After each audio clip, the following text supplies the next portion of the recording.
ये कांग्रेस हो या समाजवादी पार्टी, इनका चेहरा अलोकतांत्रिक है, इनके कृत्य महिला विरोधी हैं। इनके सामने प्रधानमंत्री मोदी जी ने जो विकल्प दिया था अपनी महिला विरोधी छवि को समाप्त करने के लिए, उसका इन्होंने नाजायज दुरुपयोग करने का प्रयास किया है। और आज इसीलिए देश भर में आधी आबादी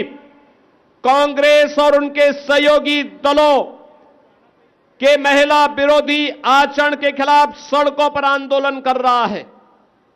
आज मैं इस हजारों की संख्या में जो बहनें इस आक्रोश रैली का, आक्रोश मार्च का हिस्सा बनी हैं, इतनी भीषण कड़ाके की गर्मी के बावजूद आप सबकी उपस्थिति प्रधानमंत्री मोदी जी की नीतियों के प्रति आपके सहज समर्थन और आशीर्वाद का प्रतीक है। बहनें, आप जानती हैं कि पिछले 11-12 वर्ष में प्रधानमंत्री मोदी जी के नेतृत्व में देश के अंदर जो परिवर्तन देखने को मिला है, उसमें उन्होंने सदैव इस बारे में कहा है कि देश के अंदर केवल 4 जातियां हैं। उनमें पहली जाति है महिला की, दूसरी जाति है गरीब की, तीसरी जाति है युवा की और चौथी जाति है किसान की। और उन्होंने सभी नीतियों को इन्हीं 4 के इर्द गिर्द केंद्रित करते हुए देश को आज आर्थिक उन्नति के एक नए सोपान तक पहुंचाने में सफलता प्राप्त की है। देश के अंदर इंफ्रास्ट्रक्चर के इस नए युग का कार्य हो, नए भारत के अनुरूप भारत के अंदर भारत की विरासत के संरक्षण का कार्य हो, या फिर देश के अंदर समाज के अलग अलग तबके के उत्थान के लिए चलने वाली योजनाएं,